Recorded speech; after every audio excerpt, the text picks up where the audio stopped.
Dear students, तो बच्चों जो भी बच्चे अभी यहाँ पे री एग्जाम और इम्प्रूवमेंट एग्जाम दे रहे हैं तो उनके लिए मैं आज फिजिक्स के सुपर फास्ट 30 क्वेश्चंस लेके आई हूँ, क्योंकि बहुत सारे बच्चे बोल रहे थे कि फिजिक्स का कुछ भी पढ़ा नहीं जा रहा है, फिजिक्स का कुछ नहीं हो रहा है। तो बच्चों यहाँ पे आज की वीडियो में चैप्टर वाइज मैं आपको 30 क्वेश्चंस देने वाली हूँ, जिसको अगर आप करते हो तो आपके 70 में से 40+ मार्क्स बच्चों आ सकते हैं।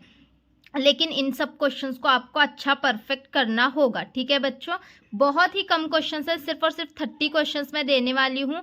आप डेली 5 क्वेश्चंस भी कर लोगे तो आपके एग्जाम तक ये 30 क्वेश्चंस हो जाएंगे, आपके पेपर तक बच्चों। तो बहुत इंपॉर्टेंट क्वेश्चंस है, ध्यान से देखना इसको। ये प्रीवियस ईयर्स में आए हुए भी हैं, लेकिन मैंने यहाँ पे सारे क्वेश्चन की डेट्स नहीं लिखी है, कुछ की लिखी है कुछ की नहीं लिखी, लेकिन ये प्रीवियस ईयर आए हुए भी क्वेश्चंस हैं बच्चों। तो सबसे पहले देखो यहाँ पे रोटेशनल डायनामिक्स देखते हैं हम। रोटेशनल डायनामिक्स में बच्चों आपको क्या क्या करना है, बैंकिंग ऑफ रोड का डेरिवेशन करना है। ठीक है, उसके बाद इसमें से थ्योरम ऑफ पैरेलल एक्सिस जो कि 2014 में आया हुआ है, फिर 16 में आया हुआ है, फिर 20 में आया हुआ है, 22 में आया हुआ है, बहुत इंपॉर्टेंट क्वेश्चन है। थ्योरम ऑफ परपेंडिकुलर एक्सिस ये भी बहुत बार रिपीट हुआ है क्वेश्चन, ये भी बहुत ज़्यादा इंपॉर्टेंट है। उसके बाद बच्चों law of conservation of angular momentum, इसमें आपको इसकी डेफिनेशन करना है। मैं क्या क्या करना है वो भी बताने वाली हूँ, इसमें क्या क्या करना है उस क्वेश्चन में। तो बच्चों ध्यान से सुनना है, वरना कुछ भी याद मत करो, मैं जो जो बता रही हूँ उसका वही याद करना है। Law of conservation of angular momentum में आपको उसकी डेफिनेशन, डायग्राम और डेरिवेशन निकालना है। मोमेंट ऑफ इनर्शिया के अंदर आपको डेफिनेशन, डायग्राम और डेरिवेशन करना है। रेडियस ऑफ गायरेशन में आपको उसकी डेफिनेशन और उसकी यूनिट वगैरह करना है। ये 2019 और 21 में पूछा गया है। ओके, चलो अभी नेक्स्ट क्वेश्चन, नेक्स्ट चैप्टर पे चलते हैं, मैकेनिकल प्रॉपर्टीज ऑफ फ्लूइड। ये वाला चैप्टर बच्चों देखो, इसमें से ना relation between surface tension and surface energy, ये वाला क्वेश्चन इतने बार रिपीट हुआ है कि हम बोल नहीं सकते। 2023 में भी आया था, 25 में भी आया था, तो बच्चों बहुत बार रिपीट हुआ है क्वेश्चन। फिर उसके बाद angle of contact and it's characteristics, देखो रिलेशन बिटवीन सरफेस टेंशन और सरफेस एनर्जी का डेरिवेशन है, मैंने इससे पहले भी आपको समझाया है, बहुत ही सिंपल है। एक डायग्राम है, 2 इक्वेशन निकालना है उसके, और इक्वेशन को उसकी वैल्यू पुट करके एक इक्वेशन निकलती है, वो फाइनल रहेगी आपकी। सिंपल है इसका डेरिवेशन, कुछ मुश्किल नहीं है। ये 4 मार्क्स के लिए आया हुआ था, अभी भी 4 मार्क्स में आ सकता है। फिर angle of contact and it's characteristics, यहाँ पे एंगल ऑफ कांटेक्ट की डेफिनेशन लिखना है और इसके 4 कैरेक्टरिस्टिक्स लिखना है। ये 3 मार्क्स के लिए बच्चों आपको आ सकता है।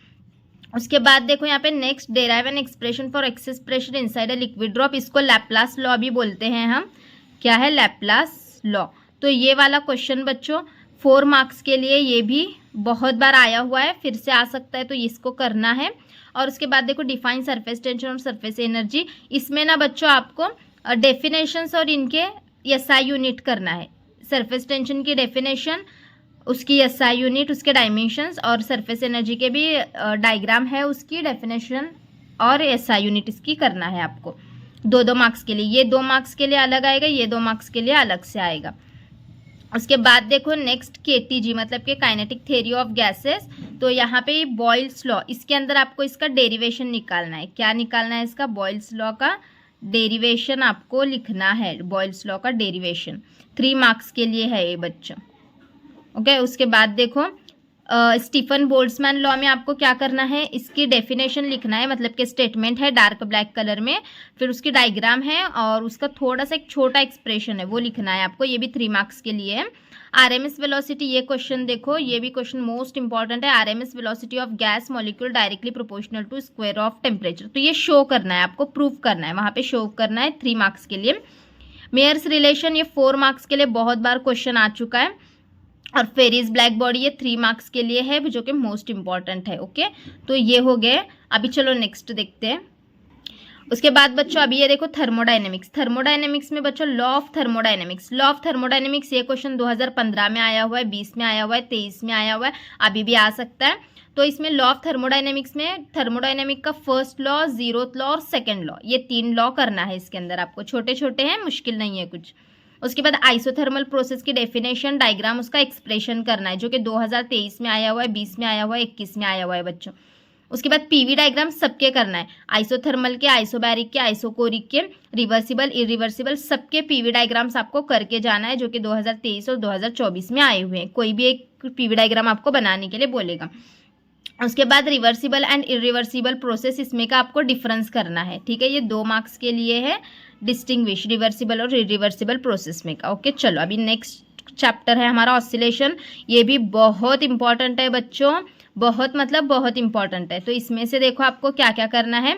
ये SHM है ना, सिंपल हार्मोनिक मोशन का, तो ये इसे में SHM में आपको क्या दिखाना है, ये पहले SHM की डेफिनेशन लिखनी है, ठीक है। यहाँ पे डिफाइन करती हूँ मैं, डिफाइन SHM, इसकी डेफिनेशन लिखना है और यहाँ पे वेरिएशन शो करना है, displacement, velocity and acceleration with respect to time, और इनके ग्राफ्स भी हैं, वो भी ग्राफ्स आपको बनाना है। उसके बाद पीरियड ऑफ कोनिकल पेंडुलम का क्वेश्चन बहुत इंपॉर्टेंट है, जो कि 2010, 2013, 2018, 2024 में पूछा गया, अभी 26 में मोस्टली आने के चांसेस हैं। उसके बाद सेकेंड्स पेंडुलम में आपको उसका थोड़ा डेफिनेशन वगैरह है वो करना है। उसके बाद नेक्स्ट ना आपको डिफरेंशियल इक्वेशन निकालनी है लीनियर SHM की, जो कि 2023 और 24 में आया हुआ है, अभी फिर से आ सकता है बच्चों, बहुत इंपॉर्टेंट है, बहुत मतलब बहुत। उसके बाद define practical simple pendulum and state conditions, ये 2016, 2021, 2023 में आया हुआ है, 3 मार्क्स के लिए। तो ये डिफाइन करने के लिए 1 मार्क और इसके कंडीशंस के लिए 2 मार्क्स, ऐसा रहेगा ये। चलो अभी नेक्स्ट यहाँ पे बताती हूँ आपको superposition of wave. Superposition of wave में से आपको क्या क्या करना है, देखो, show that harmonics are present on stretch string fixed at one end. ये वाला क्वेश्चन बहुत इंपॉर्टेंट है, जो 2019 में आया हुआ है, 2022 में आया हुआ है, 2024 में आया हुआ है, 2025 में आया हुआ है, अभी 26 में भी आ सकता है। उसके बाद नेक्स्ट ये question, analytically show stationary waves are formed, show nodes and antinodes. तो ये नोट्स और एंटी नोट्स ये भी दिखाना है, जो कि 2019 में आया हुआ है, 2022 में आया हुआ है, 24 में आया हुआ है। आप शाला.com वगैरह पे डालोगे ये क्वेश्चन एज इट इज, तो आंसर आ जाएंगे उसके। फिर उसके बाद principle of superposition of wave, ये 2 मार्क्स के लिए आएगा बच्चों। फिर उसके बाद आपको फ्री वाइब्रेशन और फोर्स वाइब्रेशन में डिफरेंस लिखना है, ये इधर फ्री में 2 पॉइंट, फोर्स में 2 पॉइंट, ऐसा 4 पॉइंट्स याद करो, 2 मार्क्स रहेंगे इसके लिए। हार्मोनिक्स और ओवरटोन्स में आपको डिफरेंस लिखना है, 2 मार्क्स के लिए इंपॉर्टेंट है। और ये vibration in air column in a pipe, ये 4 मार्क्स के लिए आएगा। इसमें 2 कंडीशन है बच्चों, एक ओपन एट बोथ एंड और एक क्लोज एट वन एंड और ओपन एट वन एंड, ऐसा कुछ तो है, हाँ ठीक है। तो ये आपको करना है, जो 2 कंडीशंस हैं इसके लिए, तो वो दोनों भी आपको करना है। ये 4 मार्क के लिए अलग अलग आएगा, एक कंडीशन अलग 4 मार्क्स के लिए, दूसरी कंडीशन अलग 4 मार्क्स के लिए, ऐसे दोनों में से कोई एक आ सकता है, जो कि बहुत बार रिपीट हुआ है बच्चों ये वाला क्वेश्चन। तो ये जो बच्चा ना, यहाँ पे मैंने 6 चैप्टर्स तक आपको दे दिए, तो यही आप 6 चैप्टर्स भी आप कर लोगे ना, तो देखो चैप्टर नंबर 1 है बच्चों 6 to 7 मार्क्स के लिए, मतलब कि ये सारे चैप्टर्स आपको अगर ऑप्शंस के साथ अगर हम देखेंगे ना बच्चों, तो 7 मार्क्स के लिए ये सारे चैप्टर्स हैं ऑप्शन के साथ भी। तो यहाँ पे देखो 7 मतलब कि टोटल 6 चैप्टर्स यहाँ पे हमने कवर किए हैं। तो अभी यहाँ पे 42 आपको 40 के ऊपर आराम से मिलेंगे बच्चों, अगर ये आप सारी मैंने थ्योरी दी है, आपको न्यूमेरिकल वगैरह कुछ नहीं दे, क्योंकि मुझे पता है बहुत सारे बच्चों को न्यूमेरिकल सॉल्व नहीं हो रहे, तो इसीलिए मैंने यहाँ पे एक चैप्टर आपको बढ़ा के दिया है, उसमें से भी क्वेश्चंस निकाल के दें। तो इन सबको अच्छे से करो, बहुत इंपॉर्टेंट है बच्चों, बिल्कुल मिस मत करो, वरना बाद में पछताओगे। तो ये सारे क्वेश्चंस करके जाओ, इसी में से आप बच्चों आ सकते हैं क्वेश्चंस। तो अगर आपकी ये इतनी स्टडी होती है और आपको लगता है कि हमें आगे के भी चैप्टर्स करना है और भी हमें स्कोर करना है, अगर इतने भी चैप्टर परफेक्ट करोगे ना, आप ये करते हो, तो न्यूमेरिकल आपको ऑटोमेटिकली आ ही जाएंगे, क्योंकि आप डेरिवेशंस कर रहे हो, तो न्यूमेरिकल में वही डेरिवेशंस में का फॉर्मूला भरना होता है और फॉर्मूले में वैल्यू पुट करनी होती है, तो वो भी आपको थोड़ा बहुत तो न्यूमेरिकल आप सॉल्व कर लोगे इसके बेसिस पे। तो बच्चों ये टोटल ना 42 मार्क्स के चैप्टर्स हैं, अगर इसमें से समझो न्यूमेरिकल्स भी कुछ आए तो आपको 35 मार्क्स तो आराम से मिलेंगे, 70 में से 35 आपको, और प्रैक्टिकल के 30 मार्क्स आपको मिलते हैं। तो भी आपके 60 to 65 मार्क्स तक आप आराम से स्कोर कर सकते हो बच्चों 100 में से। तो इसीलिए इनको मिस मत करो, और आपको लगता है कि हमें आगे के भी चैप्टर्स के ऐसे ही क्वेश्चंस चाहिए, तो बच्चों वो भी मैं दे दूंगी, आप कमेंट करो मुझे, ठीक है। तो चलो बच्चों, मिलते हैं फिर नेक्स्ट वीडियो में, बाय बाय।